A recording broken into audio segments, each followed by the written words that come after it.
Hi, I'm Sam. And I'm Kirsten. And we are here. To chew the metaphysical friggin' fat. Woo! metaphysical freaking fat. Here we go. Let's go. Welcome. All right. Today we have the brilliant and interesting Verdis DeMosays, who is a friend of ours on Twitter, and we will put his handle in the description and how you can meet him. But without further ado, here we go. Let's bring him in. Hello. Hi. We fucked it up. We knew we would. Yeah. It can become a trademark. I think it should be, definitely. Well, I'm happy to be on to the metaphysical fat with you. It's nice to finally be on. I've been enjoying it lately. It's good to have you on. So, I mean, we've got loads you want to talk to you about. Is there anything specific that's burning that you want to have a chat about? I mean, other than best ways to grow carrots, not really, but best ways to grow parrots? Carrots, yes. Okay. But I was actually thinking about, because of a conversation that we had last week about like visual meditation, because in the process of me describing some of the experiments I've been doing with like visual resolutions of trauma. Yeah. Sam, you had some really interesting constructs and ways of visually meditating I'd never heard before. Like your almost like prayer jar, at least is how I was taking the description of it. And I wanted to talk with you guys about that because I've heard some very interesting ideas from both of you, and it's an area that actually I'm not that familiar with.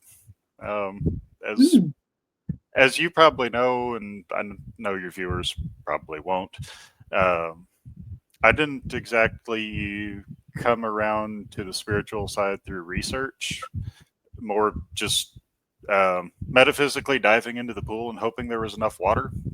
Usually there was, sometimes there wasn't.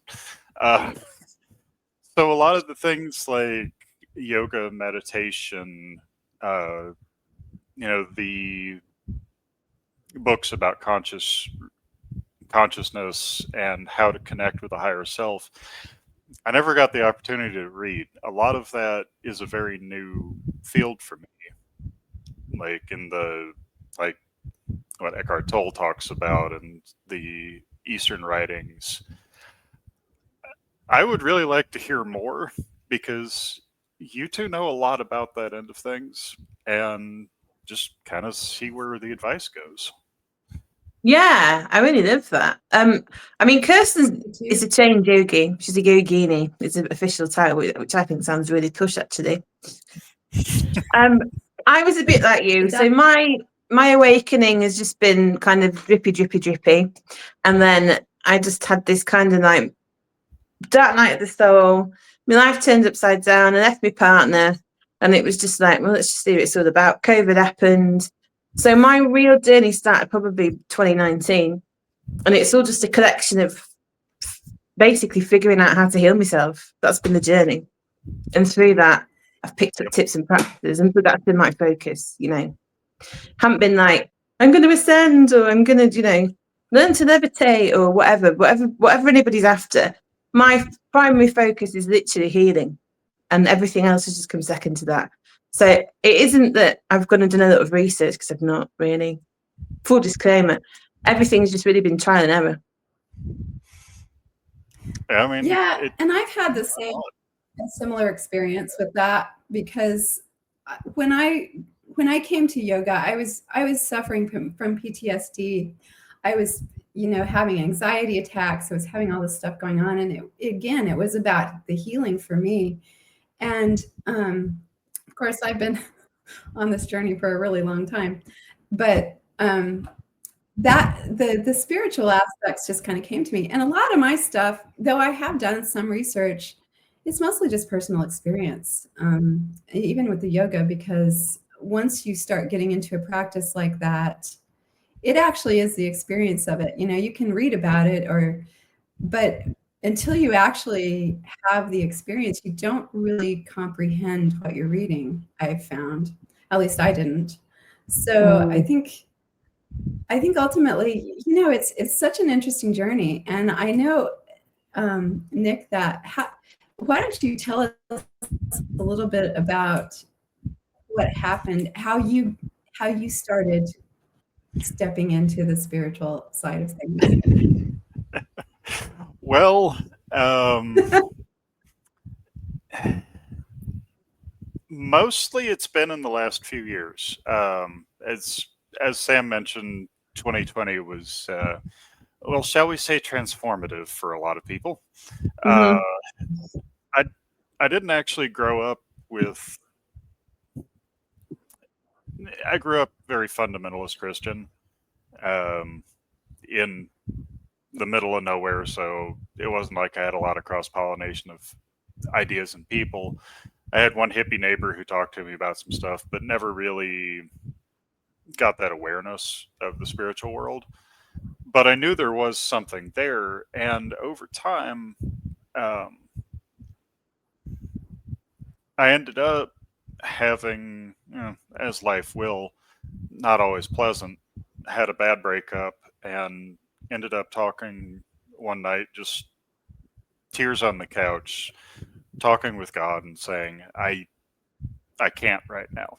I know you have a plan for me, but right now I just can't be any good for you because I'm not whole.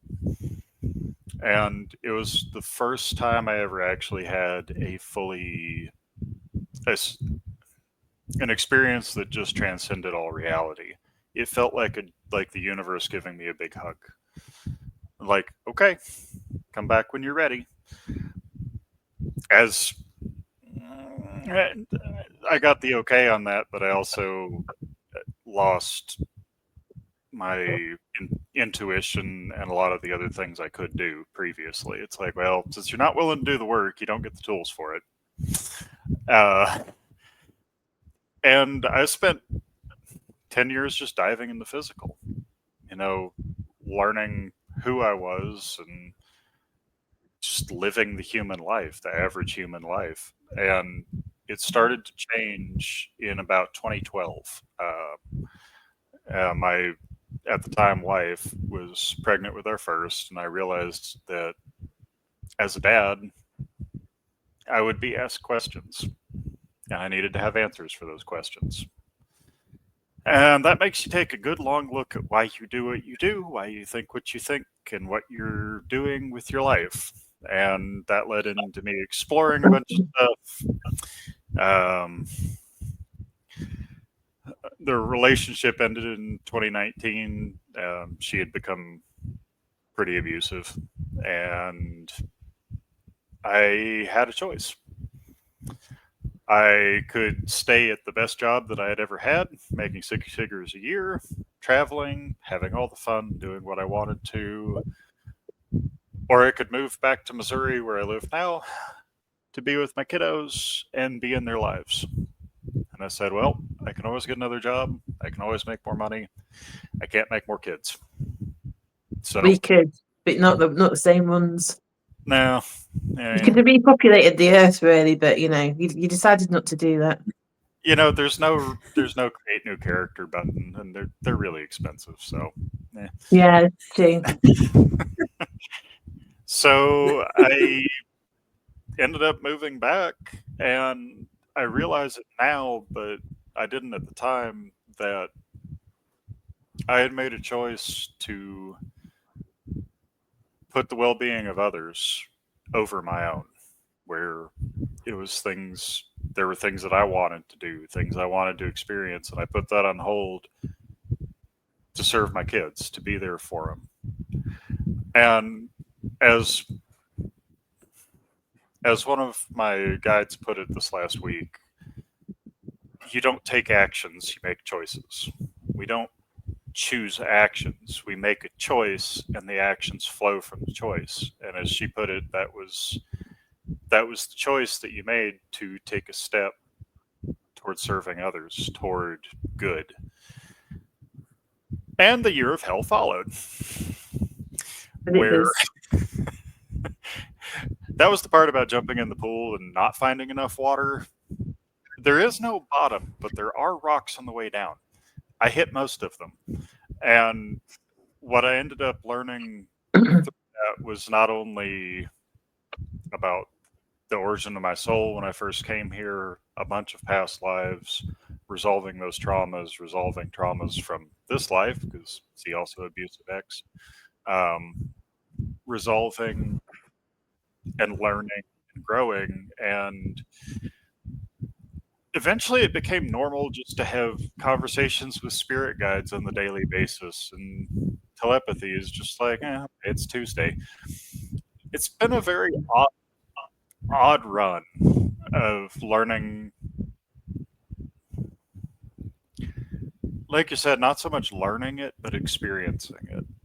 Of going, okay, so this thing is happening that doesn't make any sense. Why is it happening? How do I play with it? And building that knowledge kind of off of itself. Like, I spent about a year experiencing vividly past lives, undoing their traumas.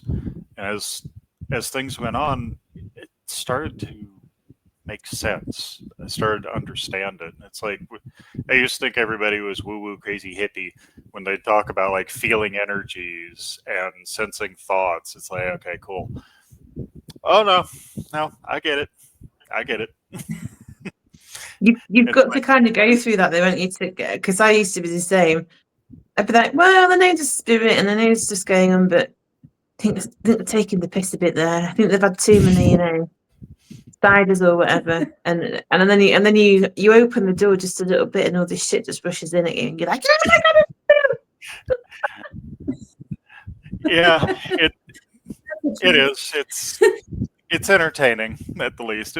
Life is not boring when you're finding out about this stuff. That's for damn sure. What's really funny is when you go and you have these, because I mean, it sounds like you did the same. You went off, you did your fact finding of yourself, because that's what we all do. We have these tower moments where our life crumbles. We accept the call of the shaman, or whatever you want to call it.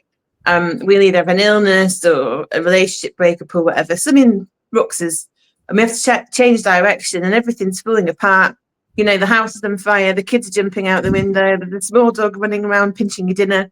It's just all going off, do you know what I mean? And then you've got to go, holy shit.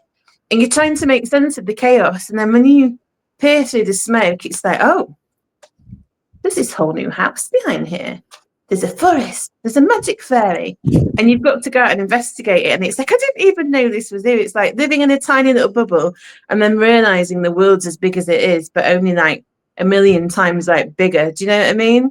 Yeah. It absolutely cracks your life, your reality, your perception open. So then you have to like start deep diving, digging. Like sort of talked about the healing. You end up coming up with all these tools. There are these weird peak experiences, and you get to a point and you're like, I'm gonna go talk to my neighbour. And you're like, hi Bob, oh, did you see that orb last night? And he looks at you as though you've just like grown a cow head. Yeah, I love getting that reaction at work where someone's like, "Why is this going on?" and you give them an answer, and the whole room just goes quiet, and everyone looks at you like, and goes back to talking about football. It's like, I mean, I gave you the answer. Like, why is society falling apart? It's like, well, it actually has to do with Antonio Gramsci back in the 1930s, who is the guy who came up with cultural Marxism, and they're like, ooh, let's talk about that again. Yeah, do it. That's good. I like a bit. I like to pick all this stuff apart. The weird part to me has been how, as a kid, but you're 41, everything under 20 is a kid. But, when I was younger, everything, it's like it's come full circle because I'd read the words in the Bible. I'd read books and texts. Dad had a lot of stuff around. God bless him. He's the one who first started sparking my interest in the conspiracy theory realm, which now I just call it pattern recognition. But like, I read the Bible a lot as a kid, and it was like, okay, that's cool, but having come full circle, it makes sense.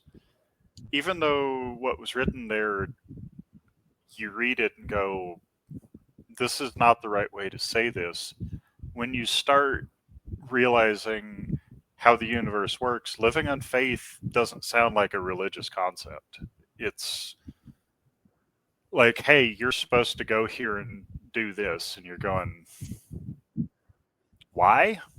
Okay, I guess. One of the weirdest arcs that I had with that, and like I said, I'm not saying that I'm on the same level as Jesus or anything, but I get the idea of follow what you're told, follow that intuition, have faith that it's done for a reason. Mm-hmm. The place I was working, one of my coworkers had a motorcycle for sale, and I was like, okay, that's cool. And I kind of walk away from the conversation, and I get this ping from Spirit World, like, you should buy it. What? Buy the bike. I don't know how much it. Buy the bike. And then you come up with other reasons not to. Okay, I guess. He's like, yeah, no problem. 1,500. I'll drop it off at your house after work. Like, okay. Apparently, I'm getting a motorcycle. Did all the stuff to get that on the road. Got it running. Fuel pump was bad. So, like, I really want to ride this thing to work tomorrow. So I disassembled the entire fuel pump and actually rebuilt the electrical contacts in there that run the pump by hand. I didn't buy a new fuel pump. I just rebuilt the contacts. Cool, it works. This is a really bad idea. Yeah, I know. Just do it. Okay. Fine. Put it all back together. Ran great. Go to work. All right, cool. Beautiful day. It was end of mid-May, which in Missouri is just beautiful. Like 20°C, nice breeze, sun. It's about 70s for our the people who speak freedom units. Drunk monkeys. That's the unit that I will only converse in, yeah. Warm monkey, not hot monkey. And it's not frozen monkey. It's warmer than frozen monkey. So. Or tepid monkey. Yeah, tepid monkey. About 1.5 tepid monkey. I'm good with that. Go for it, yeah. Yeah, sweaty tepid monkey though, because 90% humidity is. Oh God. So I was driving about 15 monkeys per hour in about 1.5 tepid monkey temperatures to work. Came back, it was about 2 monkeys. And beautiful day, decided, I'll take some back roads. I guess, apparently, I'm supposed to take back roads today, whatever. Go winging around through a couple of curves, come out at the top of a hill, and hear the bike go, It's like, I know exactly what the problem is. It was that fuel pump that I jerry-rigged to get to work. Like you told me, I know. O'Reilly's, our auto parts place, is like a mile away. I'm like, whatever, it's a nice day. Walk down, they have a replacement fuel pump. Like, cool, buy it, head back. I'm like, can I just ask for a ride back? No, walk. Why? Just me. Fine. Pull up, I'm over there, putting the bike back together. By the way, yes, I do have a pair of leather chaps because riding. And as long as they've got an ass in them, I'm not bothered. Well, chaps don't by definition. Did he not? I don't even know fucking chaps really are. Like, I'll model them later, but with jeans on. Good. And I'm just like, this whole time I'm going, no, I feel good about this. I have no idea why I'm being directed to do all of this crazy, dumb stuff that I know better than to do. But I'm doing anyway because I'm following the intuition, and everything feels like a big, warm, happy, sunshine smile. So I'll fix my bike on the side of the road. I know the problem. I'll just go home. I'm about to get it in, and hear a car pull up behind me. It's a woman and her teenage son. She'd obviously just picked him up from the high school, which was up the road. She's like, "Do you need any tools?" And I just hear that inner voice as clear as possible. "Yes, you need pliers." I'm like, "I don't need pliers.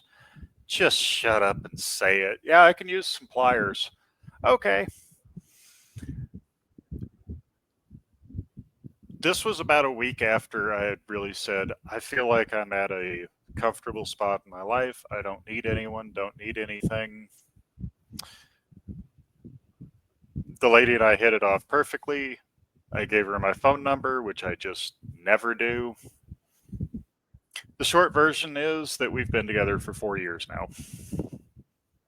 She was not looking That's for awesome. anybody in her life.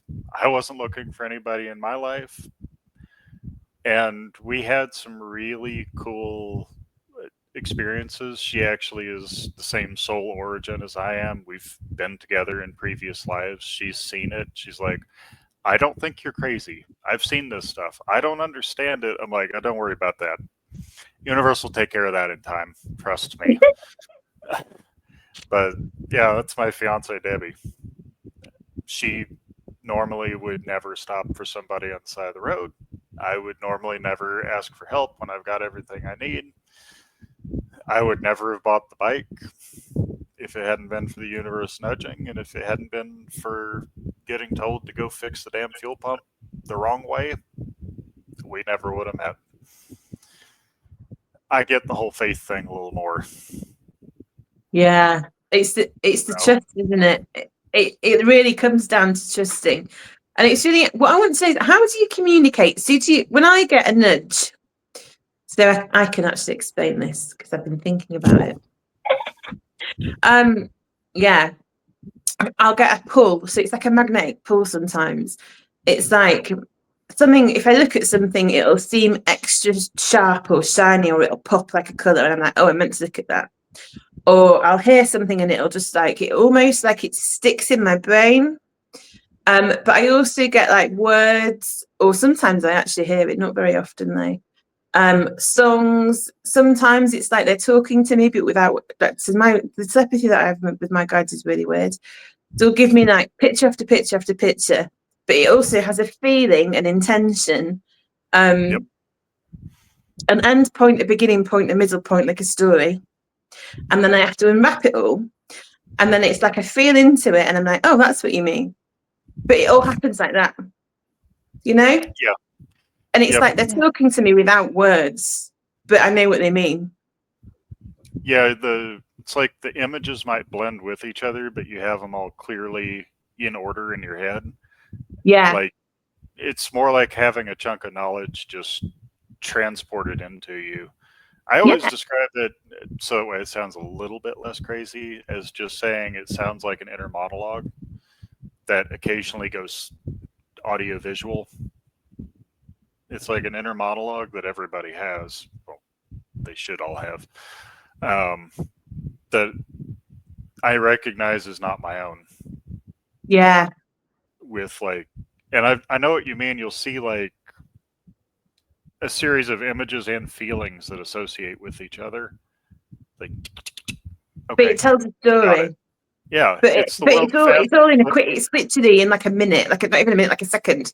Like it just arrives like a packet of information, and you've got to really quickly unwrap it. But then, so you get the initial gist, and then sometimes what happens is it'll just continue. Like it's like one of those puzzles, and you open it, but then you can open it a bit more, and then there's some more that you can fold out. Do you know what I mean?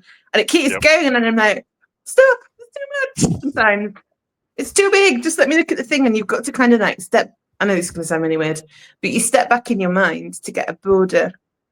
So you need a gap sometimes to get create like a space. Maybe that's just me being a bit weird, but yeah. No, it makes sense. I've just never heard it put that way of like stepping back from it. That does make sense though, because you can actually see the picture fully instead of looking at a painting from this far away. You're just looking at the navel of the guy Vermeer painted. Or just like a really big nostril of the Mona Lisa or something. Actually, Vermeer was a bad example. I didn't realize how tiny those paintings were. They're only like this. They are really tiny and so detailed. Yeah. You know, it's interesting to me because I have a really different kind of, with my guides, they'll send songs to me. Mostly they send birds. They also send animals sometimes. But I just have like a really visceral, physical feeling when they're communicating with me. And it's usually like at my shoulder blades, it'll start tingling. And I just like take my awareness down to my heart center. And I say, what's the answer? And it comes. But it's a lot less, like they very rarely send me pictures or anything, unless they're, you know, physical pictures. Sometimes I get like, you know, but so it's really interesting to me because I think it's the difference between, there are all those different clairaudient, clairsentient, and I always get confused which one is which. But it's like sometimes, you know, my clairvoyance is more of a physical feeling rather than a picture, if that makes any sense. Yeah, almost like the... It's like you feel your knowing. Like you feel it. You're like, I know it, but I feel it. So I know because I felt it in a certain way. I just know it's right because I get it as well. And like mine's more when I feel them come into my energy. Like when we first started this podcast, we were just going, and they were like, right, hi, we're here. And they're like, so they come from behind me. And it's like they overshadow me. So if I'm doing channeling work, depending on what I'm doing, they either come really, really close and it's almost like they overlap my central channel and we vibrate at the same vibration, depending on how close they are, and they'll come into my head. And depending on how much they come into my head depends on how present I am, you know? So the further back they are, it's like they're giving me more control, but the closer they are, or I let them, basically, they don't just do it to me, it's a permission thing. I step to the back of my head. So I'm more of a backseat passenger than an actual conductor, but there's always some kind of collaboration between us. It's never just one or the other. That makes sense because I know that feeling where it's almost like a face behind your face. Like I have had moments where somebody channeled through me because I have said I'm willing to. And it's like I'll start typing something and I don't consciously remember what I'm typing as I'm typing it. Yeah. And it never has typos either, which is weird because I have huge hands and I'm always hitting the wrong buttons on my phone.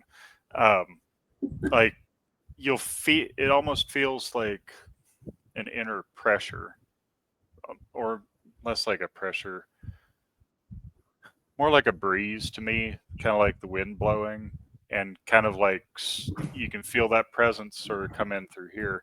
And the funny thing, Kirsten, I can feel the same thing. It's like kind of right back here when they want to get my attention. Yeah. Like high back over, kind of like the opposite of here, kind of that level in the back. It's your higher heart. Yeah. It's weird because you're describing that. I'm like, okay, it's like, is it like the tickle of electricity, but it's just above your skin? Mm-hmm. Yeah. Mm-hmm. Yeah. Usually it goes up and down. It's like up, doing. So it's interesting how we all feel it. It's slightly differently, isn't it? Yes, it is. And I've noticed that. I really think the knowing, Sam. Yeah. I figured out how to describe it.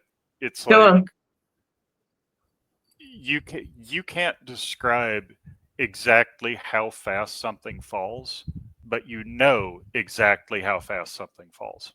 Yeah. You know, if something was, if gravity was off a little bit, you would instantly recognize that's not falling as fast as it should. Even though Perfect. you can't describe it, you know it. It's like Yeah, that you couldn't say, oh, it was 0.2%, like a laughing monkey too. Do you know what I mean? Too slow. You wouldn't be able to do that. But you're like, Yeah. the laughing monkeys of that velocity is completely off. Yeah. Yeah. Yeah.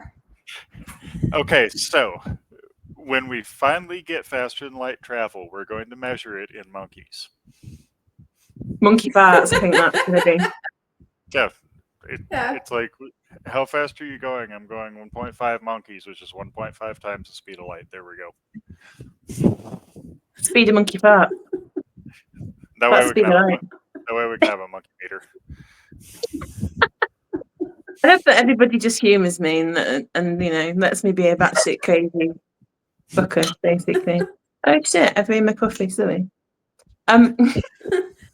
Yeah, so I want us to go back to the meditation and visualization, because I love what we're kind of touching on today, because this is one of my favourite things to talk about.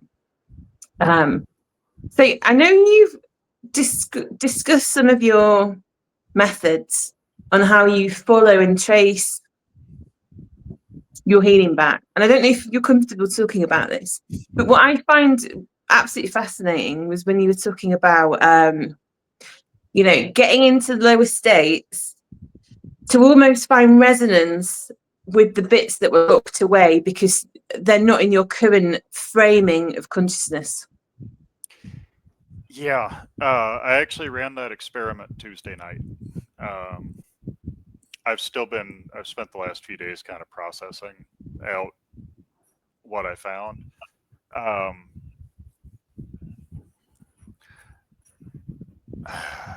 to explain it right? So, If you're uncomfortable, though, it's absolutely fine. You don't have to. Believe me, you've seen some of the stuff I talk about. It's like every memory, incidents, thing that happened is its own radio station. Mm. It has a certain carrier wave signal, and just like the radio dial, the farther you are on one side or the other, the lower the chance that you're going to pick up on it. So the closer you tune, like if you're trying to go for a station at 105, the closer to that station you get, the clearer the signal you'll get. Yeah. You start way over here, it's going to take you a while to dial the dial over. If you start here, you don't have as far to go. Because I know very little about radio, and radio signals had been that itch in the back of my mind for a few weeks. And I was like, what is this about? And I realized that when we are, before we awaken, just when you're a normal, everyday person, God bless them in their peaceful ignorance, they exist kind of at a lower vibrational state, but it's not conscious. It's just existence, and that's not. They're not. Yeah, they're not aware of the state that they're actually in. Yeah. Yeah. They're just Yes. aware, but they're not aware of where they are. It's like the description I gave was, you could have an entire container of maps, but if you don't know where you are to start with, the maps don't do you any good. Yeah. When somebody is Yeah. at that normal state, it's kind of a lower vibration and things just happen. When we awaken, typically, not everybody, but from what I've seen, most people will go toward that, will tend toward that higher state, that higher vibrational state, closer to the divine, in tune with knowledge.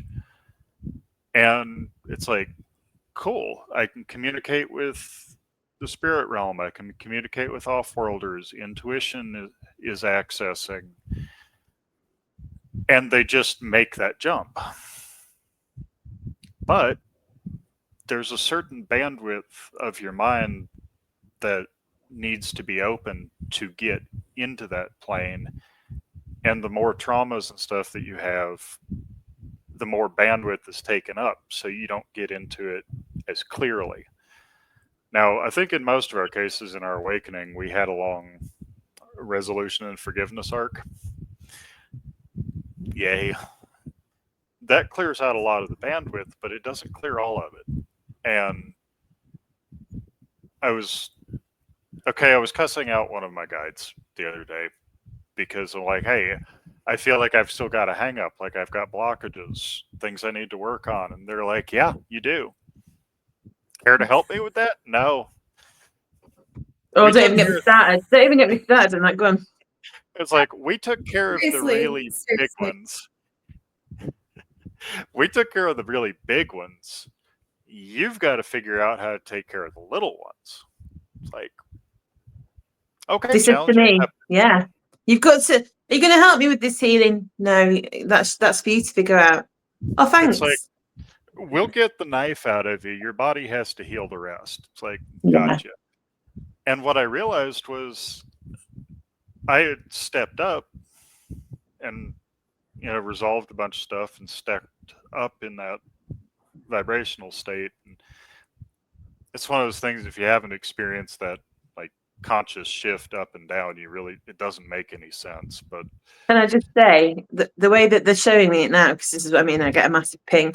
So when you first wake up, what they do is they give you an elevator and you can press the button and you go up, but you're not aware of the mechanisms or how high you've gone until you need to go back, and then you need to use the fucking stairs basically that's at the back. Well, in this case, it's more like the elevator has a bunch of debris on the rails, and you got to clean it off in order to get any farther. And so what I realized was that every memory, good and ill, like the traumas as well as the good memories, all have an energetic signature.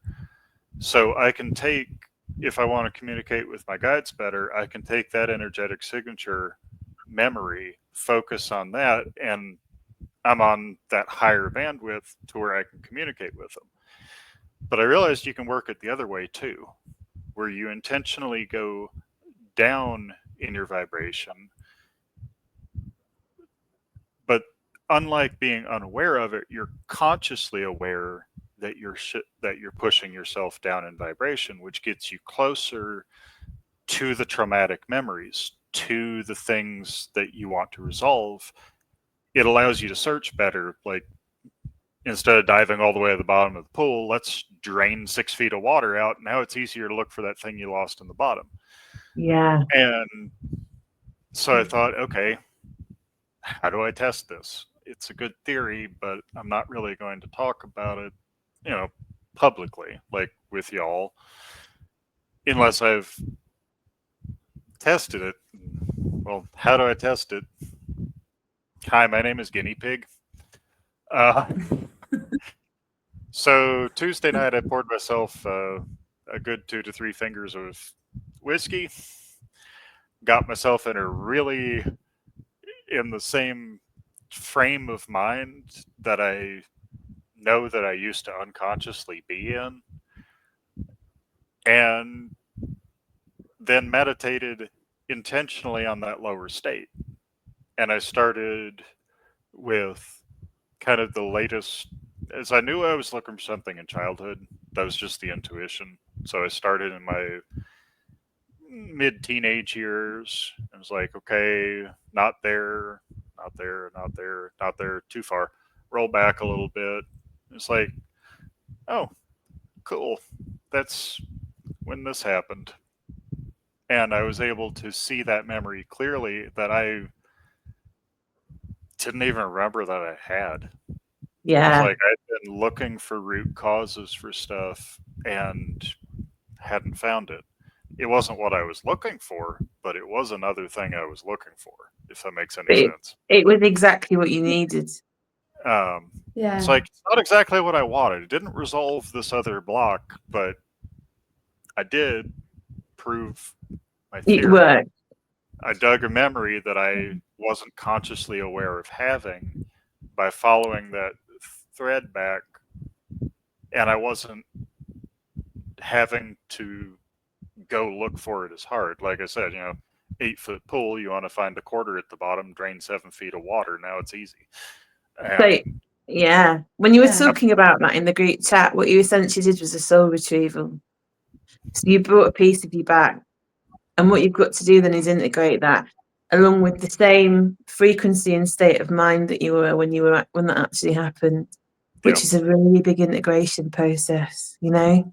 So I'm not surprised you Yeah. had to really good And it's work. taken me a couple of days to kind of get back. The recovery is not gentle. But It's not easy, no, my love. It's not easy at all. But kudos to you for doing that. Yes, good job. We can relate to that. You know, and it actually, I was thinking as you were talking about diving down into that lower vibration, I think that's, you know, the purpose of the dark night of the soul a lot of times, because, Yeah. you know, you go into that and and I was thinking about the way that I healed a lot of it through yoga was going in there and finding that pain and sitting with it, which is kind of the same thing. It's just a different way of coming to it. And I really like your conscious way of coming to it, because I think a lot of times, you know, you rise up and rise up and rise up and rise up, and then you don't know. And then of course at some point you're going to have a wreck and it's going to hit you. So consciously doing it rather than waiting until it runs you down it's really, I think that's a really good tool. Thank you for sharing that, because I think that can help people. And I think anything that does get somebody closer to that state, like, you know, we have triggers for good stuff, but let's say this was something happened 20 years ago and you were a smoker then.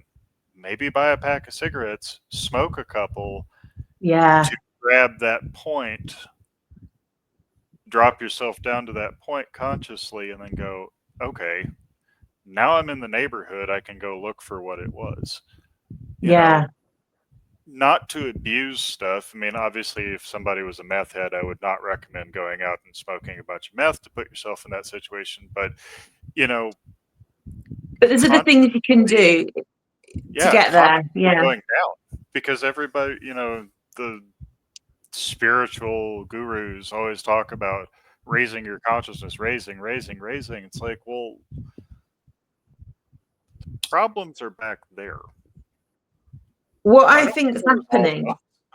Yeah. So I've been sitting and listening to this. So this is what I think is happening is when I do any, because obviously I do channeling, I've done mediumship, I've done all sorts of healing or whatever. You go into a certain state, and I really like what you said about the pack of cigarettes, because that was fucking bang on the money. It's the same with the drink. It's what you're basically doing is reminding yourself of the same vibrational state. So when you do any kind of meditation and you're bringing in we call it a flavor, basically. So you want to feel the flavor of gratitude, or you want to feel the flavor of love, and you'll use a memory to start with, because you breathe it in. Then, you know, if you're doing like a Tibetan heart or something, you want to breathe gratitude into your heart, and that expands it out, and it helps basically reprogram your frequency to the frequency of gratitude, which brings in more abundance. Use it for that manifestation. So taking the memory and just kind of visualizing. So you feel, you so you're like, you think to start with, you're like, what was I grateful for?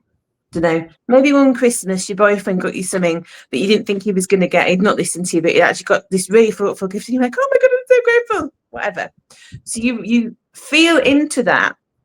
But the trick is to get used to not needing the memory, because your body just remembers what gratitude is.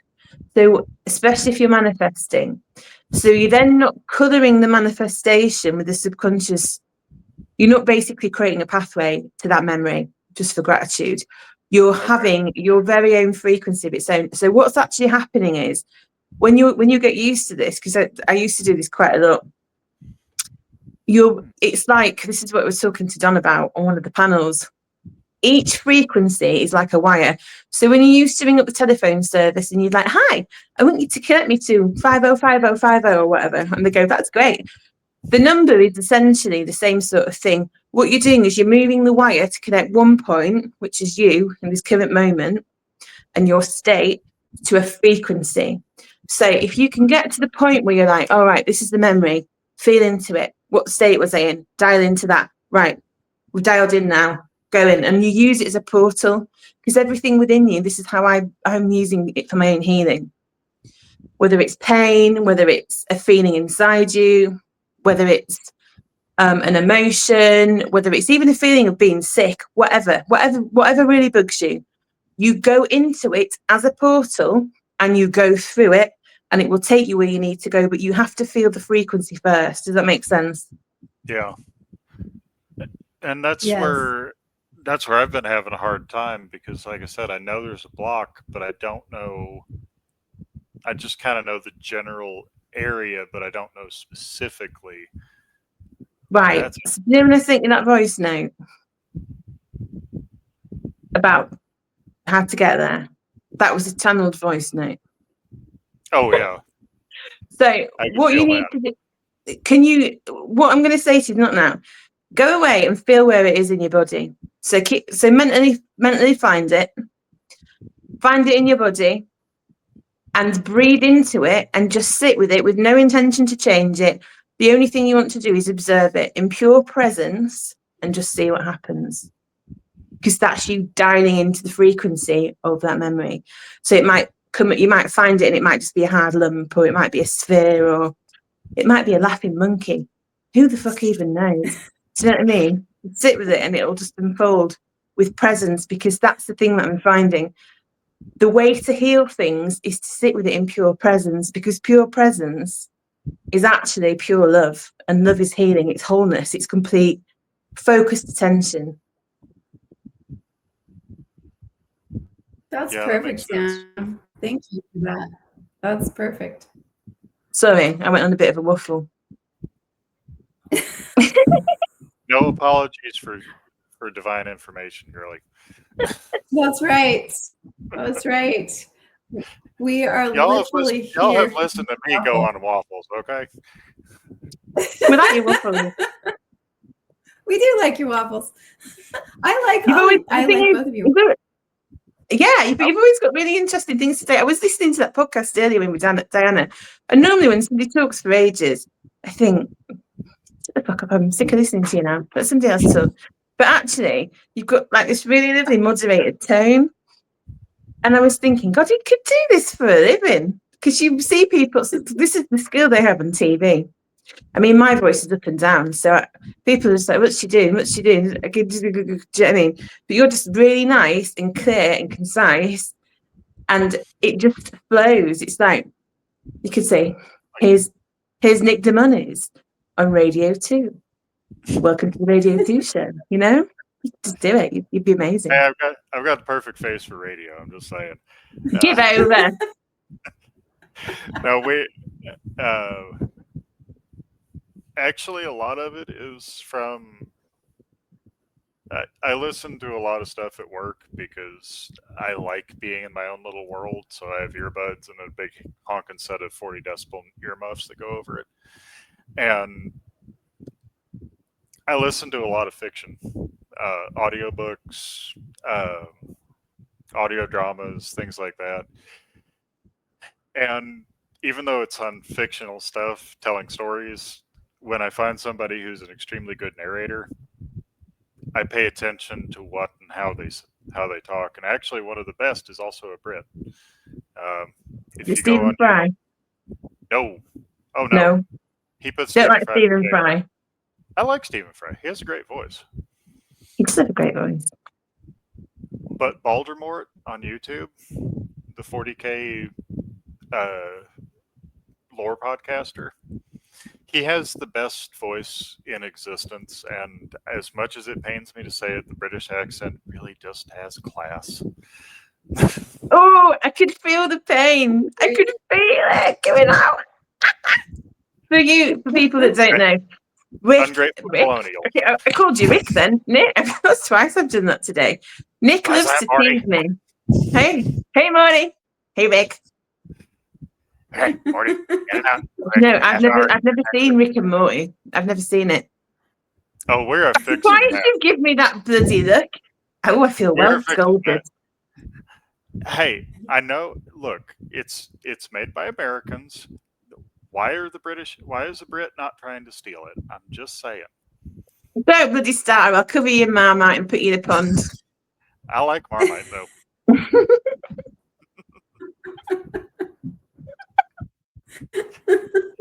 I knew today were going to be fun. You're a good laugh. You take it well. You take a bit of piss taking well. That's always my measure, other than laughing monkeys, obviously, of somebody's like merit as a person if they can have good banter. If they don't take themselves too seriously. I've worked a lot of hard jobs. I was back in my early 20s. I mean, usual kid stuff like mowing grass and that. I helped my dad build I grew up on an organic farm. I helped him basically build the farm.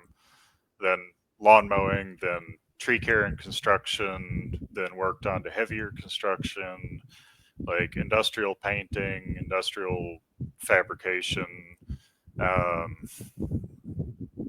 worked around tugboats, worked field service, worked on the road, done light trucking, currently steel worker. Most of these guys have a sense of humor and no filter and are horrific trolls. So I love that. That's great. You get a thick skin and learn how to take a joke or die. Or you go home and cry. Yeah, you go home and you cry to your mummy. I have watched some interesting stuff. Like one of the welders that we used to have in an old shop I worked at, Joey. He had a great sense of humor. We were constantly playing jokes on each other, but neither one of us took it personally. And if the other asked us to stop, we stopped.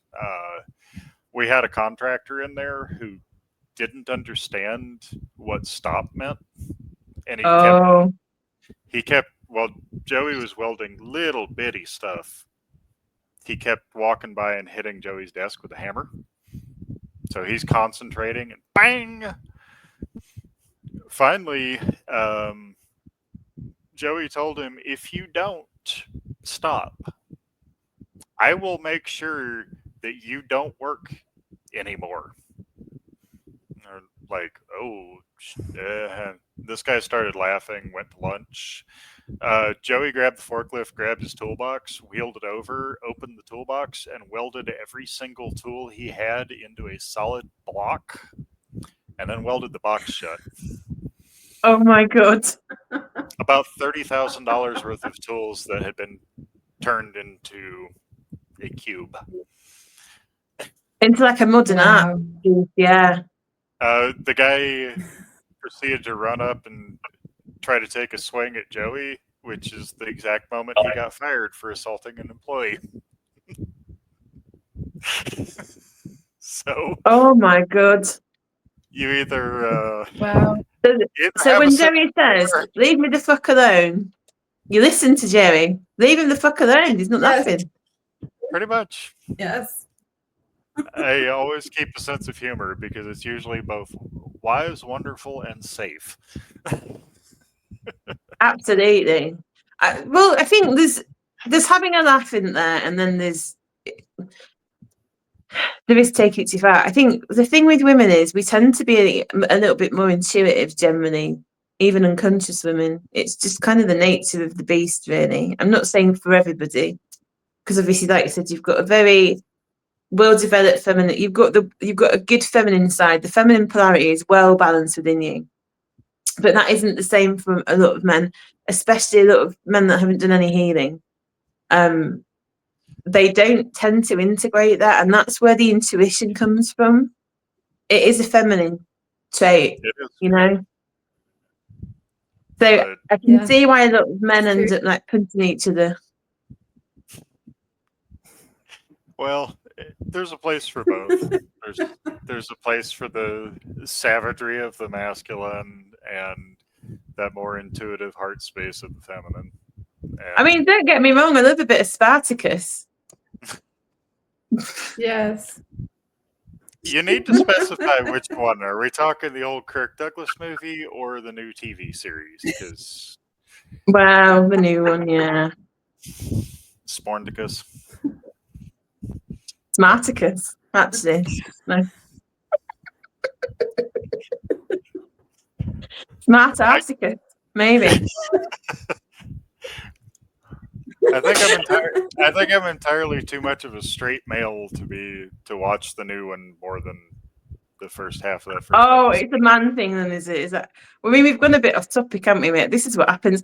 I was absolutely howling the other day when we were like having a bit of banter on the panel, and then he was doing this thing where he takes the piss out of the British again, and I was like, yeah, we had a bit of banter, and then he was going on about was it your uncle? Not your uncle. Who was it? A member of your family? About He reminded you of somebody, which was a character, which was two generals rolled into one. And then you basically talked about them and how one of them went over the Canadian border and took on a team of 50 or something. yeah, it wasn't it wasn't Francis Marion. It was what was his name? I've slept since then. Not that you know it. Can't remember. It was one of the it was during the War for American Independence from the British. Did he call him the Swamp Rat? No, that was Francis Marion. That was Francis Marion, right? I was listening, you see. I just got like a Swiss cheese brain. I was the one saying it, and I can't remember. Don't feel too bad. But anyway, the point was, so we got on this tangent about the Civil War, and I was like, tell me more, because I love anything like that. I'm just like, yeah, what happened? It's like Coronation Street, but real. Or maybe it isn't real, but more real than Coronation Street anyway. And they were just like, right, that's enough now. And he proper reeled us in, because we were like two naughty school kids, like completely going off piste. Oh, believe me, I can go on some history tangents. I see what you want about squirreling now. Oh, your lady called you a squirrel. Yeah, she's right. I ran over a squirrel today, guys. I told him in the chat, yeah. It was horrible. I sat and cried in the car park. Just wonder why my back hurt. You should like a bit of squash. Yeah, I was wondering. It's about 10:30, somewhere around there. Time, American time. It was actually, yeah. Anyway, we've completely gone off piece. This is what happened, you see. We meant to be doing a very serious podcast. Go on, sorry, Liv. What were you saying? The funny part has been that in the process of some of these past life memories, they haven't all been human. Like, yeah, let's talk about this. Woo! I was talking about it with Diana? Stephen the other day about... Why is Stephen wobbly fingers? What's he done? No, that was the universal symbol for... and that was my brain. Oh, I thought you were calling him some... I thought you were saying he got something wrong with him then. Sorry, no, that's for me. I thought you were going... Oh my God, Betty, stop it! See, the dog doesn't like it either.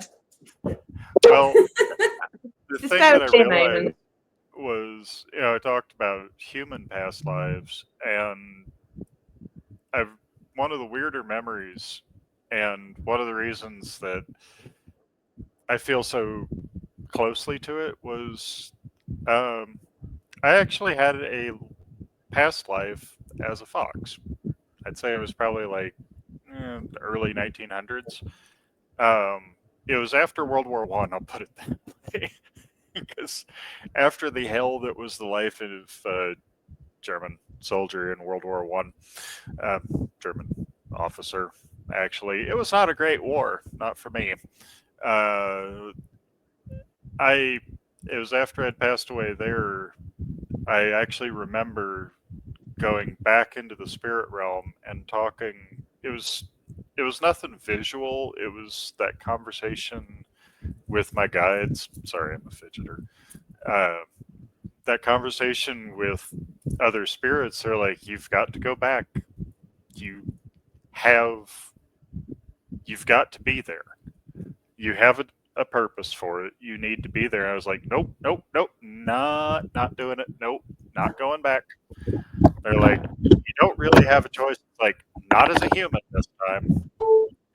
So I reincarnated for a life out of both rebellion and vacation as a fox. And I got memories of just living as a fox. And I was like, this is actually kind of nice. Just being a fox, doing fox things.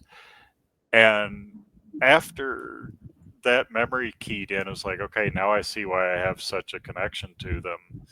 And that's actually why, if you see on Twitter, I've got the like guy with the fox ears, because I realized in like accessing the spirit realm, you can take on different forms. And one of them I have the ears and tail of a fox, and when I focus on that, it actually like feel into that, feel the ears, feel the tail, swish it. It's like that signature memory where I can connect to that and just skip right to a higher state and be able to communicate easier. So I kind of understand what you mean about that whole, like, instead of having to go through the process, there's like that form you feel and boom, you're there. And I've seen that with other people as well who like very strongly associate with an animal. And I may joke about the squirrel, but the fox is more accurate because they're cat software running on dog hardware. So you kind of get both sides of that, like, loyalty, honesty, bluntness, brutality of a dog, but the I'm going to do what I want spirit side of a cat, and put them together, and well, there you go. Sorry, I know that probably wasn't the most coherent, but no, that was fine. I had to mute my mic because the dog was going batshit crazy. Good dog. Yeah, she was like, "There's a fox." No, I'm kidding. It's really interesting that we're talking about the past life thing, because I mean, I'm not sure when that all kind of started for you, but kind of in my own awakening, I know, Kirsten, you've had a few things as well, haven't you? Yes. I actually got a few flashes, and then I did a past life regression with a QHHT practitioner, a bit like what Dom was saying, but I only did it once, and I could feel my higher self coming through, and it does almost, it kind of opens the connection. And once I'd established like a channel, like a conscious channel, really, I was able to get more information, and stuff would just come through really randomly. So for one, I mean, going back for the trauma element, I had this thing quite recently, actually, when I was obviously undergoing all this shamanic healing, and I was dealing with a lot of like letting certain stuff go, and I had this memory of being a woman with a Roman soldier, basically, and I tried to poison him, and he found out, and he strangled me to death. But I could feel the hands around my neck, and at first I started to freak out. But what I actually had to do was just say, "Hey, this isn't really real." But I did have to just go with it, and I felt, just let it kind of take its course, witness it, realize it wasn't really happening now. But when I let it go, what actually happened is, in my mind's eye, and I felt in my core, the core of my being, a big like plaque, like flake off, and I was like told, that's a big chunk of karma that you've released. So I'd let that go, not just for me, but for everybody involved. And that was the healing. And what happened is, that's when I had kind of like a light body activation, and this like kind of like whitish silvery light just expanded out, and I felt a whole new layer of my auric field, essentially. Oh, So they wow. can be really powerful, Yeah, and it's, like you said, not always pleasant. No, it's not. I mean, some of them they're not always that visceral, I'll be honest. Sometimes it's difficult to tell whether it's your imagination, because sometimes I'll get flashes, that same memory came back today, which is why I mentioned it. Because sometimes there's a lot of stuff to unpick, and it depends what kind of wounding you're dealing with. So at that particular time, I'd gone in and discovered this really, really tight and intricate masculine wounding. And what that had done is I'd come into this lifetime and I'd undergone a lot of trauma around the male, basically, the male-female dynamic, which had played out in various different ways throughout my life. And that was the root trauma in a completely different life. And it had a real karmic element. And one of the reasons that I came back into this particular incarnation, among many, obviously, was to heal that wounding. And the whole point of that is to bring balance within the male and the female. And it actually goes into a bigger portion and aspect of my mission here. Makes perfect sense, because that's a massive chunk of trauma. And I think so often people don't realize how important it is, because with everyone connected, everything that you heal is an extra weight off humanity. You know, it is, even if that's all you manage to do is to heal a few things like that, across the collective of humanity, that's a lot of weight if everybody just drops, like you said, one scale. Before you know it, everybody's in a lighter state. If everybody did the work, we would accelerate like that. We'd just descend, because we'd all just be clearing the shit. That's literally what. But the thing is, what I've been told is the reason that. Okay, I've got to be careful what I say now. So the reason that we're ascending at the moment, part of the mission that we're all dealing with as a collective, because we're raising our vibration, the energies are getting lighter. So a lot of the crud, a bit like what you were saying before, can't exist in this higher state.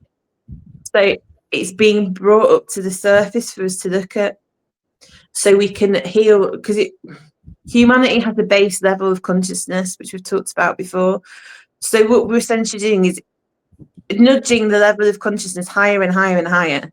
So when we have that grand flash or whatever, and we receive all this photonic light frequency information that's going to activate our cells and our DNA, that we're going to be clearer. Because if not, what's going to happen is it's going to hit on all the distortion of humanity, and that timeline is going to be stillborn. Yeah. Sorry about that. Yeah. No, you're right. It's just, excuse me. It's something I want it to happen tomorrow, but I know what you mean. It's the fact that we all have to. It has to be a collective. But this is the deal. This is why we don't just heal ourselves, we heal the collective. It's like when you talk about, when I've used this analogy before, but there's been, like, you know, a record that's not been smashed for years and years and years and years, and all of a sudden somebody can just do it, and they've created the path. So when one person do it, you know, there might be 5 or 6 people that do it then, and then it's like the benchmark's been raised, the path's been created, and suddenly, you know, it's not actually that big. I mean, it is the big deal, but it's a lot easier for people to hit, whereas before it's like, no, that's a hard limit of humanity. We can't run faster than that. And then all of a sudden, you know, people breaking that record, or we can't throw a football, whatever, across a field at like 52 laughing monkeys, you know, and all of a sudden there's like 54 laughing monkeys, and you're like, fucking hell, there's an extra 2 there. We're having a right giggle, you know? And that's the same with healing. You know, the more of us that do it, we're forging the path. And that's why it's so difficult, you know, for the people that are really and it isn't just as that. Obviously there's been years and years of this that have been building, but because of the frequency, and when things vibrate faster, obviously reality moves faster, which is why our perception of time is speeding up as well. Speeding up, slowing down, whatever it feels like, apparently. Well, in the moment, obviously, that depends on our own spin as well, doesn't it? See, something just kind of came through as you were saying that. It's like the more people make this choice consciously, Yeah. the more the possibility is that others don't even have to make the choice, but they just have to be aware of the possibility and not resist it. Like right It's now, an like 20 years Yes. ago, you talk to somebody about anything that we're talking about today, like 2005, they're like, huh? Now you look at what is normal now. Like 2005, if you thought aliens were real, you were some fringe kook. Now it's just like, yeah, everybody knows that. Like you listen to it at Yeah. work, it's like, hey, aliens are real. It's like, yeah, and this just in, water is also wet. I mean, it's a common thought form though. It's not something that's weird. It's It's been like seeded. It's it been has. seeded. It Yeah. And has. so if the idea of somebody like, hey, if you noticed all these Mandela effects and how time is funky and we're about to change to shift to a different state of being, people aren't going to look at you like, yeah, call the guys with the fishnet and the white coats. They're going to be like,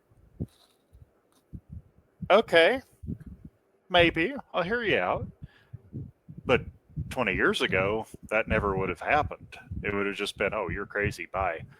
So it's like That's just thinking about it, even if it's just removing the resistance to the thought, we've done a lot. I Yeah. hadn't considered that till now. we we really have. We really have. And I've been teaching yoga for 20 years, and I can tell you the questions that my students ask me now are completely different than the questions my students asked me 20 years ago. Because you're right. A lot of these things have come into the conscious collective awareness. So it isn't as weird. And I overhear conversations now that I would have been called a weirdo for having, 10, even 10 years ago. So it really is shifting, and we are shifting it. And like you both said, every time we heal something, we are helping the whole collective to heal. And even more so, the people in our immediate group who we have soul connections with, we're also making the load lighter for them every time we heal something. So, and I really, when people say, well, what can you do to save the world? And it's become sort of a pat answer. Well, fix yourself, heal yourself. But it really is the truth. That's really what you can do. Yeah, And it as really long as is. you're concentrating on trying to fix things through politics or whatever, you're not actually helping anything because you're not healing yourself. Yeah, and that's something that's become really interesting to me lately because there's always so many conversations about politics and religions and what people should do, and quite literally the most powerful thing that humanity can do is just walk away, like That's not be right. not be part. It's like, yeah, I mean, to go back to what a great man said, be in the world but not of the world. I'm here, I'm part of it, but I have no interest in the things going on. It's like I pay attention to them, but I'm not putting any energy into the political system or the religious system or entertainment. I'm here. I'll talk with you. I'll do stuff with you, but I don't care about what the game is. I'm not watching it. I don't really care about elections. I more watch that for entertainment than anything, to be fair. Yeah. Washington is just kind of a clown show, but hey, at least clowns can be entertaining to watch sometimes. And if you had 90% of America just be like, hey, I don't care, there would be nothing that the government could do, nothing that religions could do. You'd just be. I agree with you. Everybody I would just agree with walk you. away and be like, "Cool, I guess." It's that emotional charge, isn't it, what they utilise? That's the thing. People don't realise how Yeah. powerful their emotions are. Yeah. It's true. Yeah. It's true. And they feed on that, and that's how they keep that whole thing going, is because so many people have invested so much emotion into it. And it's like investing emotion into professional wrestling or something. It's like it doesn't have any. It's not real. It's not really real. I would say professional did you know any wrestling of these people? more real than politics, honestly. I agree. You've got better bums as At well. least it's not. Yeah. Yes. Better. They're not pretending Better to outfits. be. It's not put you guys in suits. You have better outfits. Yeah, I agree. I mean, at least it's worth watching for the outfits. Whereas in politics, they don't really, Now, if they were dressed like Spartacus, maybe we need to have enlightened Trump explain how they've redone the seat of Congress to now it has a wrestling ring, and if you want to make your point, you have to get the spandex on and go out there and make your point. We do. We need that. That's right. We need enlightened Trump to come We do need that. Yes, full context. Did you see enlightened Trump, Kirsten, and done the show? I did not see enlightened Trump. I need to see that. You need to watch enlightened Trump. It was hilarious. A tiny little bit cringe, but mostly hilarious. Yeah, I was just dial back the cringe a little bit, but But it was a good amount of cringe. You need a bit of cringe just tonight, Give it a bit of bite. Trump is cringe. Well, yeah. Enlightened Trump has to be as well, but And that, I laughed so hard. I nearly wet my pants. I'm not even ashamed to say it. Oh, I was at work when I listened to that. Imagine my problems. You've not given birth to some kids, though, Nick. I think you're all right. Fair. If you had if you squeezed, a baby out of your penis, then I'd let you off for pissing your pants. No, but I have given the blueprints for 4, so that it's 50-50 genetically speaking. I want to know. We did say anything was going to go today, just so you guys know that are watching at home. Just in case you're curious, I may not have given birth, but I did deliver all 4 of my kids, 3 of them at home. So it's not like I was hand off. That's awesome. That is awesome. It's like, yes, I was right there through the whole process. And my oldest girl, the one we were talking about, Kristen, Lily, I literally caught her. She was an hour and a half from first contraction until delivery. That was the first birth in 10 years that the midwife had not been able to make. So after that, it was like, well, why do we need a midwife? It's an hour and a half from first contraction till I caught her. And that it's funny because the birth really does set the tone of their life. And Lily has been just wide open throttle ever since. That is true. Because go on, sorry. She runs at 100% power. She is a morning person who will wake up at 6:30. Good morning. Legitimately and literally sleeps like a princess with her head on her folded hands. And will happily stay up until 10 o'clock keeping her sister awake.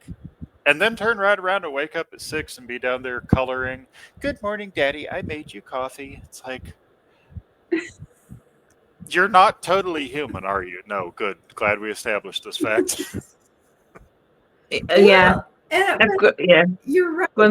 That does have something to do with the birth. And as Sam and I have talked about this before, so many people enter this world with trauma immediately. And that's one of the ways they keep us down in that lower vibration, because there is so much trauma. And so it's really beautiful, I think, to bring human beings into the world without trauma and look at the difference. Yep. If I ever awesome. had another baby, I'd have a baby. I've had 2 babies, and both of them are in hospital. My first was absolutely horrific. It was awful, and my eldest has got autism as well, and she's probably got some kind of like we'll call it like a functioning processing disorder. Only really mildly, but because she was hypoxic basically when she was born. Gotcha.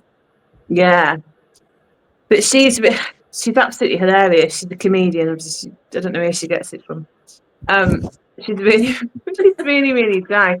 We've all got the most dry, dark humour as well. If you were to listen to our conversations in the car, you know, people probably would keel over with shock. And I'm like, we can say it in the car, but we just don't say it outside of the car. Yeah. I'm like, this is a mummy conversation, not a school conversation. Like, got you. Yeah. But like my second, she was just, I can see it. she was the same. Like within contractions, I went in and was like, they're like, oh, we're going to do all this stuff. I'm like, fuck you, no, I'm not. I locked myself in the bathroom, told them to shove the drugs up their ass, came out, delivered her, and had a cheese and pickle sandwich like 20 minutes later, and it was all good. Yep. First one's usually the hardest, from what everybody has said. Yeah, you've got to make the whole, you've got to, yeah. Same as healing, same as ascension, got to tread the path. Yep. It's true. And It's true. Tristan, my oldest, he did not want to be born. 18-hour labor. Ooh, he's He comfy. was stubborn. And guess who's still stubborn? That kid is as hard-headed as they come. Dude, it is true. They're just like, I've heard that before. And that's the same. Like Ivy's really, because Ivy's labour was long, slow, horrible, laborious. And she's really like very slow, very considered. The things that she does, you know, methodical. And then my youngest, she's just like 50 miles an hour, like you said, wakes up in the morning. She's like, let's go, which I might not say it's fine, but we do tag team oldest. I was saying like ex-hubs who used to brush my teeth and I'd be singing and I could side-eye him and he was probably thinking I could stab you in the head with this toothbrush. Stop singing. Not had 2 coffees yet.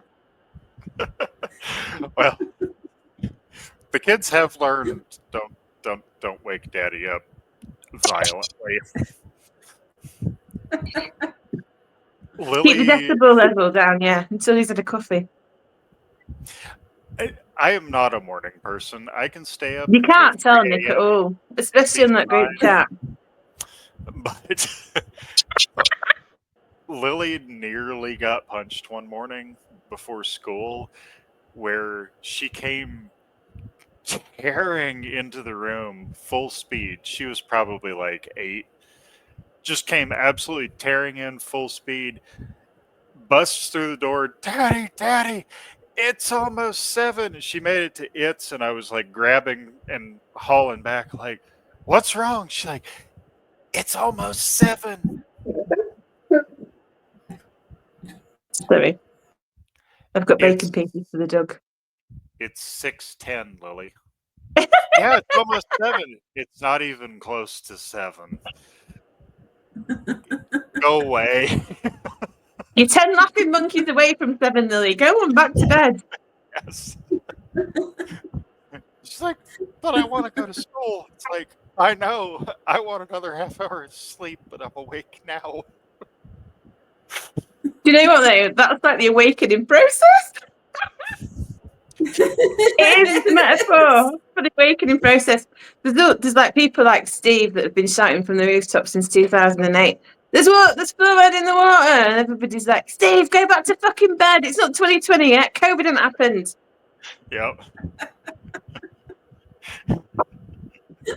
Yep. So, That was fluoride. The financial system. gay fraud. Yeah. Not bothered. Yeah. La la la la la. The vaccine. We're not quite there yet. Yeah. That actually was Yeah, interesting because in light of all the choice of how much it seems like choice has played a big part in that, like as far as me being aware that you don't take actions, you make choices. You make the Yeah. choice, actions flow from it. The whole Rona thing was actually great because Hmm. it forced everybody, and admittedly, it sucked far less for me than it obviously did for the People's Republic of Britain. But it's this. It was this year of choice. With Amen. Peace be with you. you had to absolutely. decide what you thought. You couldn't just go with it. You had to decide. I either believe what I'm being told 100%, or I have questions. You couldn't just sit there and go, well, I don't know. You had to pick one or the other. Yeah, And you were forced. You were forced to make a choice. yeah, and Yes. it really, Consciously or not, it was oh there. yeah, and it really Yes. was over a fairly minor thing. I mean, I know a lot of parts of the world had it worse than us. At the time, I worked for the company that maintained pharmaceutical equipment, so go ahead and try to tell me that I can't go do my job. It really was just business as normal for me, other than the fact that in June of 2020, and I will not forgive them for this, I had a road job in Dallas, Fort Worth, in Texas, and by order of the city, nobody could sell coffee. They could not What the sell brewed fuck? coffee Why? because it might be contaminated. I'm like, dude, it's 150-degree coffee. There's nothing living in there. Not anything that it'd be there anyway. You could put it Yeah. on a thermal fucking vent and it'd be like one of those amoebas that still managed to survive. Do you know what I mean? Yeah, so Yeah. I get down there, like, I drag into town, like, need what do you mean? What? No, no. He's like, hey, man, I can't do anything. It's like, that was the moment of radicalization. I can't even get gas station coffee at Buc-ee's. This is not right. That's gonna ruin a man. Fucking hell. They Yeah. dropped a And when bullet there. They took it too far. it was like, okay, this is not right. That was the biggest inconvenience of the whole thing, though. And not bragging, I'm just saying the job I had required like 60-plus-hour weeks Yeah. working on Mm. equipment. So there's trade-offs, but you couldn't. It was a moment of global awakening, really, because you couldn't get away from it. You had to make a choice, and honestly, the consequences were pretty minor, grand scheme of things. I mean, it's not like it was. It's not like, hey, this is 1941. It's World War II. Pick a side, enlist, and get shot at. It's like, They appeared minor, but actually it's a battle for the soul of humanity. So I mean, Yeah. it very much is, but there but weren't on the nukes surface going level, yeah, it was like, do we get jabbed or not? Do we put a mask on?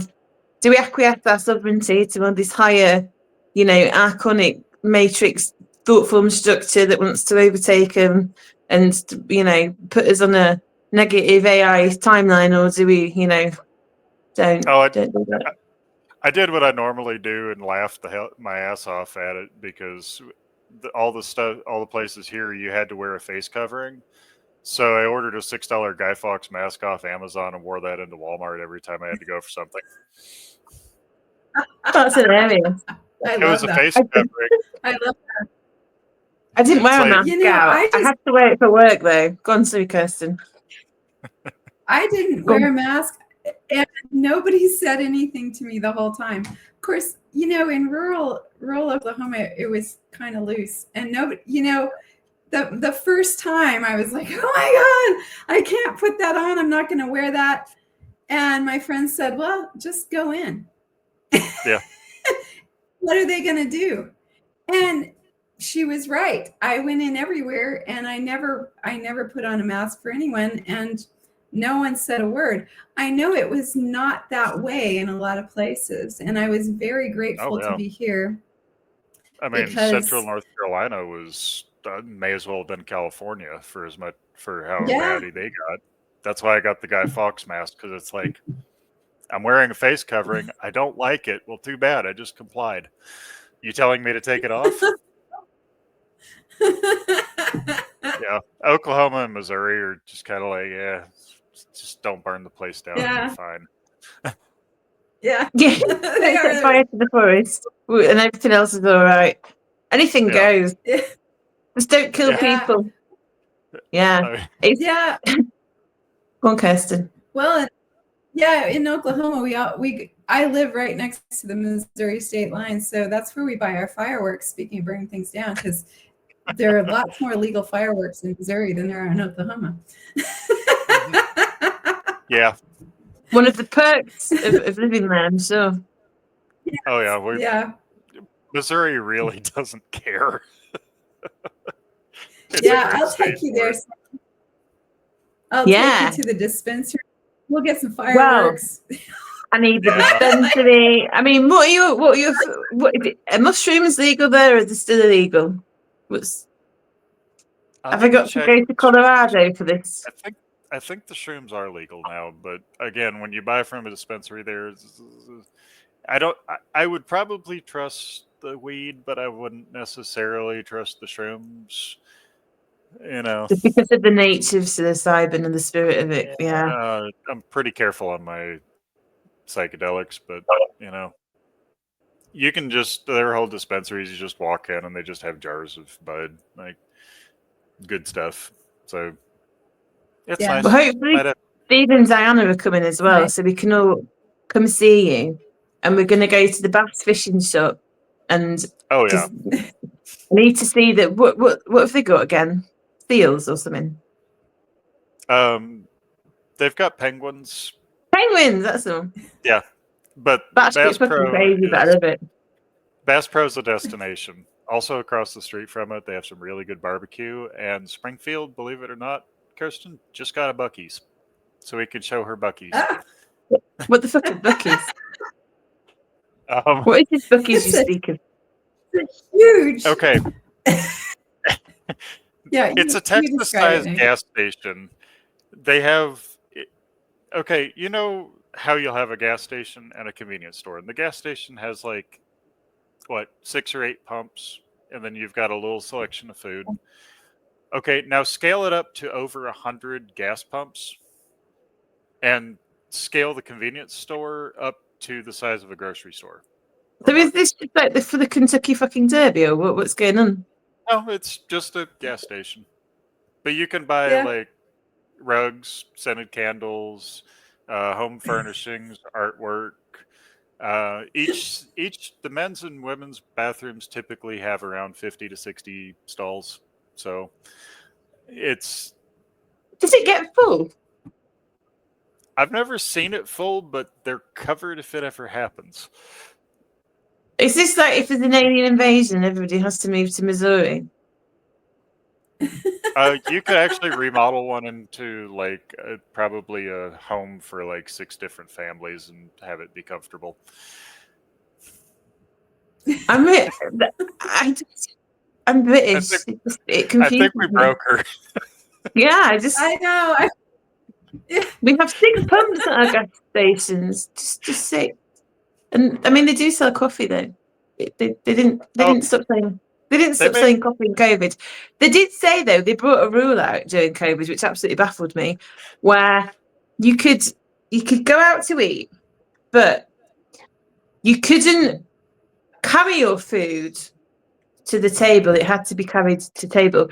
And if you stood up, you were meant to wear a mask. But if you were sat down, the COVID couldn't get you. Oh yeah. It was They a had very that here, special too. type of COVID, yeah. It was Yeah. hyper intelligent. It made no sense. I remember going to we have like a thing called a carvery, you know, when you like get a roast dinner and they like chop you a bit of meat off in your plate and the Yorkshire pudding and your veggies and that. So we passed them the plate. And this is apparently if germ theory is true. So we're operating on the pretend of germ theory, we'll just say that. So under the pretend of germ theory, if you touch something, you're infecting it, aren't you? You've got the potential to put the germ in the plate. So you couldn't touch the thing and put your dinner on it, but you could pass it under this thing for the different people at the station to all touch the spoons and your plate, to then take it to the end, and a waitress, you had to follow her like with the trail of water vapor behind her, that going in your mush. Germ theory. Back to the table, but you couldn't carry your own plate. Sit down, and she would give you your dinner. But you could take your mask off then because you're back at your. I mean, I didn't wear a mask, but whatever. But then everybody else could take the mask off and eat the dinner because, you know. But then the germ theory, it was in the plate. So what happened? That's what. And when they asked people this, they just were like, "Do you know what I mean?" Yeah. It's like I broke them a little bit, and the brain needed to be rewired. We've had this chat before, haven't we, Kirsten? Yes, we have. Yep. Just like like that the deer in whole, the headlights. It's like, yeah. just like you I can don't eat know, outside without a mask, but inside suddenly you have to have one. So what do? They put up a tent outside with a heater, and then you don't have to wear your mask inside the tent because it's outside. Yes, that's true. Well, you know, and they told me I couldn't teach yoga class inside. So we just moved outside, and they told me I couldn't work. I couldn't teach group fitness classes. My friend had a big area of grass behind her business, and she said, "Let's do yoga on the grass. Come on." I was just like, okay, because I need to make a living, and that's what we're going to do. And, you know, it was absurd. I mean, you know, because if you go in the gym, you're going to get COVID. If you go in a room with people, I mean, you know, and when we went back to teaching inside, people would wear masks to class, and I'd be like, do not wear that mask in my class. You're going to fucking pass out, and I don't want to have to resuscitate you because you can't breathe when you're wearing your stupid mask. And I basically theory all over your mouth. Yeah. It's like, do you want to see what this defibrillator feels like? Yeah. It's like, I'm not doing and that's this. the thing. It was a massive intelligence test, and this is why you go back to the choice point. Really You don't take actions, you make decisions, you make choices. You either choose to believe the shit that they're feeding you, like a mushroom, and you're kept in the dark and fed a load of horse shit, or you actually enlighten yourself. You leave the mushroom tent and you stick your head up and go, actually, this makes no fucking sense. What are you asking me to do? And it's right, your actions will just follow. Like Kirsten was like, yeah, I'm not a mushroom. I'm going to do yoga on the grass. Sam was like, yeah, I'm not a mushroom. I'm not going to have you carry me dinner to table, you bloody plunker. Do you know what I mean? It's just ridiculous. Yeah. Sorry. Yeah. Not too much. I don't even think it was an intelligence test. It was just, it was a faith test. Do you believe everything that you're being told? Or do you have the capacity to think for yourself? And everybody who thought for themselves, even at a basic, tiny level, was like, you know, I don't like this. And it was a two-part test, wasn't it? Because it was a test like, can you actually spot that somebody's lying to you? That was the first part. Or are you that brainwashed that you believe anything? Even if somebody like wets your nose and tells you it's dry, that's basically the stupidity to me. I'm sorry. And then the second bit was, even if you recognise it, are you going to acquiesce your sovereignty for safety and for the illusion of a peaceful life? Yeah. It's like, and that's the thing that was the worst, I think, the people who recognized it but went along anyway. You know, because to me, that's just like, it's one thing if you just didn't get it. And I know of a few people who didn't get it, but I know of a lot more people who got it, but just acquiesced anyway. Well, it's just easier. It's like, well, yeah, I mean, yeah. So is falling off a roof easier than going down a ladder, but I wouldn't recommend it. Yeah. Yeah, exactly. I love your little the way that you phrase things. So I know we've covered quite a lot of ground. What I really want to pick your brains in before we let you go is your connection to our extraterrestrial friends and your own personal connection to that. Because I know you spoke about being present on a spaceship and all sorts of stuff. And I know you've got a guide I can't remember if it was Palladian or Syrian. I'm not cool enough to get to know the Pleiadians. Oh, you're not? No, it's... You already know, Nick. You've already been one. You really have. Actually, Spoiler alert. No, go never ahead. I'm been, sorry. never been one, but I did take a trip to Alcyone early on in my awakening, and they were, I found them sweet but a little pretentious.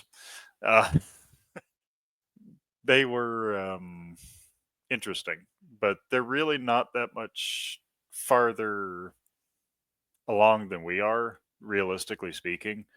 Like, they're very much a fourth density, and we're low fourth, high third at the moment.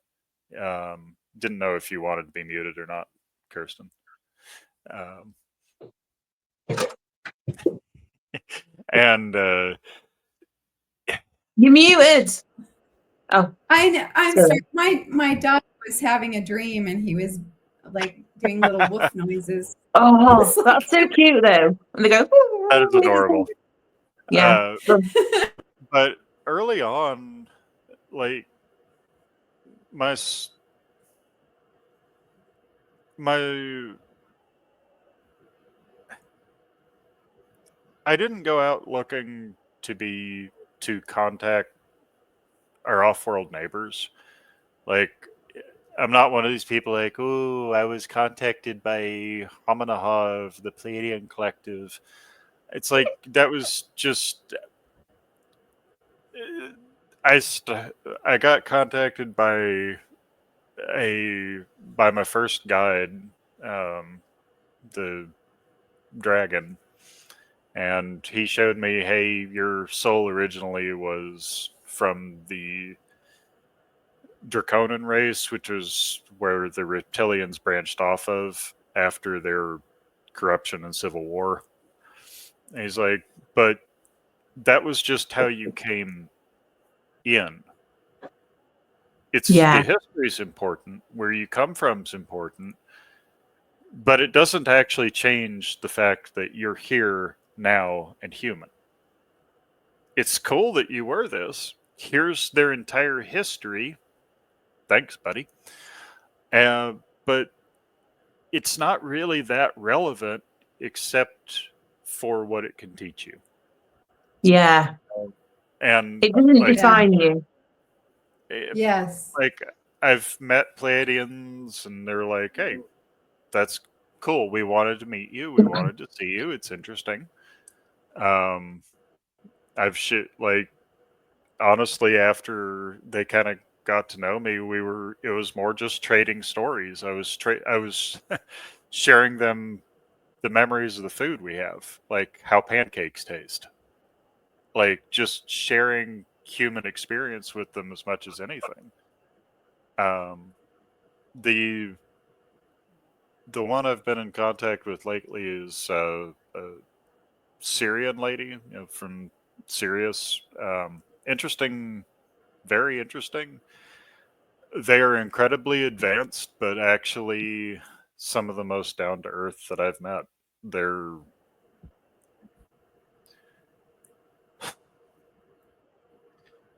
we kind of navigate through reality like we were swimming in the ocean, and they sort of go through it like they're in a boat floating on it.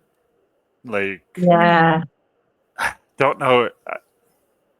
They're not submerged in it. They're on it. They use it, but they're not part of it completely. They're not. It doesn't completely own them.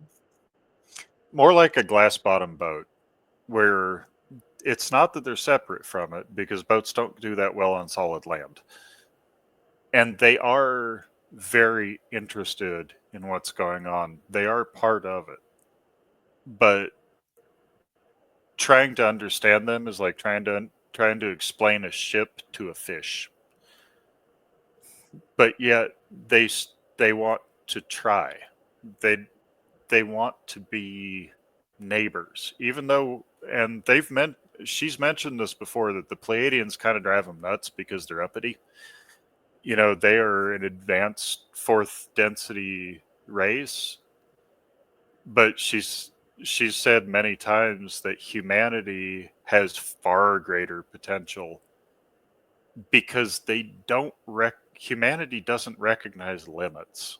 We don't look at something and go, well, this is how we do it. We go, what can I do with this? What's the potential? What are we? I've heard that we've got this innate ability to create. But we approach things differently, vastly differently. From what she had said, no other race in history has ever tried to go up a density without dying. Every other one has passed away, reincarnated as the next density. We're just going, fuck it, we ball. I'm going to ascend into fourth density while I'm alive. And With your physical body, yeah. yeah, they said this has never happened before anywhere ever. This is what they talk about in the esoteric traditions of like. So I know like Diana and Steve going about like the Christ middle pillar and that, and it's just another way of saying it's bridging the gap between physicality that we've got in 3D and the higher spiritual realms, which is just condensing spirit down into matter, but also matter into spirit. So it isn't one or the other, it's finding the balance point. And this is what the new spiritualized human is. But to do that, like what we've talked about before, with the densities and the healing, we have to clear all the karma and all the shit so that our cells and our DNA can be activated and become more crystalline. Yeah, and normally we'd do that after we passed away. Yeah. Normally we would kind of be ready to let things go. So after we pass away, collectively, you know, some souls would kind of be in stasis until everybody caught up, and then together we'd let go of it. But we're having an entire lifetime of resolution in approximately a third of the lifetime that we should have. We should be able to live 200 to 300 years. And we're living like 80 tops, and we're doing literally lifetimes worth of work in the adult 40, 50 years that we have. But that's to do with the density as well. It's to do with how the opportunities, I think, as well, on this particular, we'll call it a density, for want of a better word, this particular frequency that we come in and the physicality that we experience and all the shit that goes along on the planet at the moment is like fertile ground to grow, essentially. It's like planting in is a grow bag. But the thing is, when we're ascending and we're taking the physical body isn't, from what I understand, and obviously it could be wrong, just putting that out there. The physical body, we're still going to have a physical body, but it's not going to be as physical as it is now. But the reason that we're able to collapse all this karma is because they've opened like a gateway. No, it's not really a gateway. It's a merging of densities, basically, which is the same as spirit and matter. And to do that, we have to have the right physical organic technology to do that, which is why it's all kind of going hand in hand, is what I'm being told now. Like our bodies are basically kind of like density light ship. And I've got like half of something that you ever get like The feeling of an idea, but it's not quite been birthed. You've got most of the pieces, but not all of them. I know something that ties into what Dawn's talking about with the storage capacity of DNA, because he said it objectively, we should be able to store the entire age of the universe worth of information inside of our DNA strands. Yeah. And there's something, and I don't have the full picture. I've got fragments. This is all I have on it. But something about humanity is essentially accessing more than we should be able to consciously access, but we're doing it anyway and just figuring out how to. And that's what's attracted so much attention, because this shouldn't be possible. But it is. It's for good creative beings. Ah! it's like our minds have led to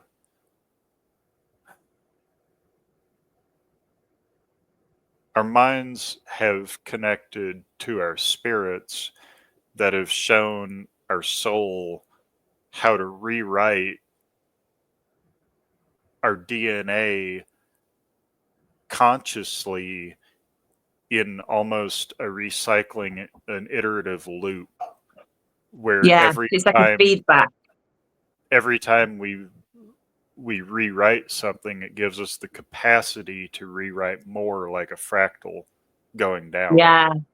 And so these small things, like we said about COVID giving people that small opening, opening left to a bigger one, and you're going from a microfractal up to a massive. And that's the angles, you see. And when you go and you talk about human design and how we've come in and we're like, there's generators and all this other stuff, and then they've made this new thing in the 1800s, which was generating manifestor. What's actually happening is, as we expand our DNA, it's the fractal template, because it's like you said, that feedback loop. So everything exists on the fractal level, which is a different density, and that's the pure point of creation. And it comes down like this massive thing of what it is, and it's condensed into physical matter. And the larger the fractal, so every time you change the fractal template and the more DNA that comes online, it's getting bigger, which is changing the angles, and it's all to do with the shape and the angle that is the translation into physicality, essentially, from what I'm being told. Yeah. That makes sense. The thing I And there is more, understand is the unique feedback, though. You what, sorry?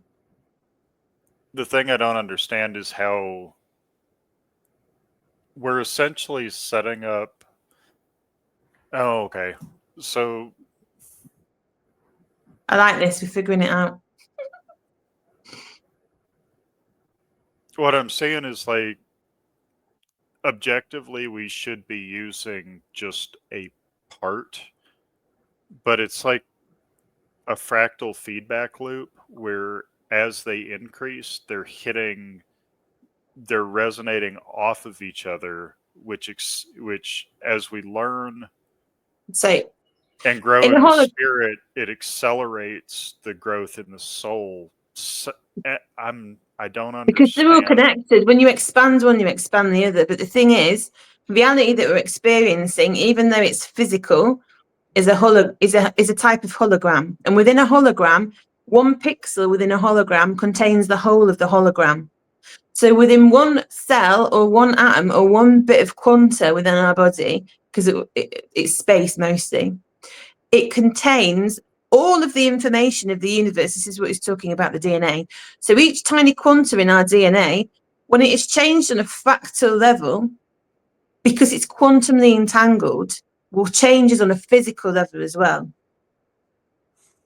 Yeah, and that's where it is, because what should happen is we should live out a life here, upload that data, it recycles, come down to another life, it expands.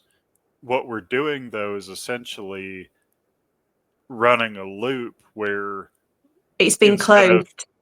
Instead of living a life and then going and deincarnating and then reincarnating for another loop, we're just running loop after loop after loop, and somehow we're just able to tank that, which might explain why none of us are, 100%. So what I think has happened as well is we've been cut off, haven't we, from... Yeah, and rather than giving up on it, we just went, all right, since I cut off, I'll do all these cycles myself in one lifetime. And the universe basically went, wait, what? It's a petri dish that we're in. So if you imagine, this is what I'm being told. It's a petri dish. It's not a true condition, but Earth is a petri dish. And the growth conditions are accelerated because we've got the right substrate, the right strains of bacteria, which are us, the right conditions. It's warm, it's moist. but it's encapsulated away from all the grander cosmic information. We're kind of in this little quarantine zone where we're able to quickly accelerate. Yes and no. And I do need to go pretty soon, but Okay. Yes, sorry, we're chatting. This was basically, it was supposed to be just, like you said, a Petri dish where we were just kind of here and isolated. And the idea was that we wouldn't evolve, but it's almost like when a planet is cut off from the galactic collective consciousness, they just go, okay, let's accelerate the growth because of stress. And it does tie back to the Orion Wars, but we were expected to just sit here and be good little hostages, and instead we've kind of turned into a monster. Yay! I think it was the old None of genetic this was manipulation. expected, put it that way. I mean, we don't know any of this for certain. It's just knowings and speculation, and like you said, trying to put the pieces together. Like I said, I've gotten kind of two ends without. I've gotten the prologue and the chapter 6 out of 7 from various guides. That essentially, the Cliff Notes version is after the Orion Wars wrapped up, the negatives had been pushed back and back and back until all they had left was Earth. And they basically went,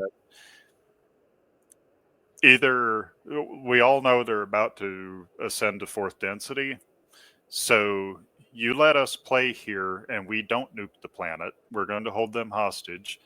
And if they ascend positive, great, we'll surrender and take our judgment. If they ascend negative, it'll be on another planet, so you'll have to let us go.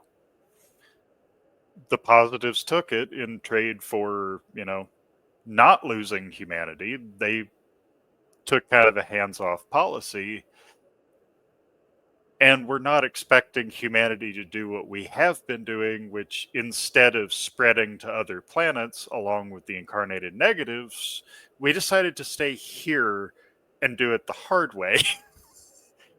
At which point the negatives went, oh crap, there's no way out of this because these stupid humans are just going to ascend without dying and reincarnating anywhere. They're going to stay here. So we've lost it, yeah. So they're stuck. It is a prison planet, but it's their prison. Because when we hit 4th density and gain collective consciousness, everybody's going to realize exactly what happened, and they literally have no place to go.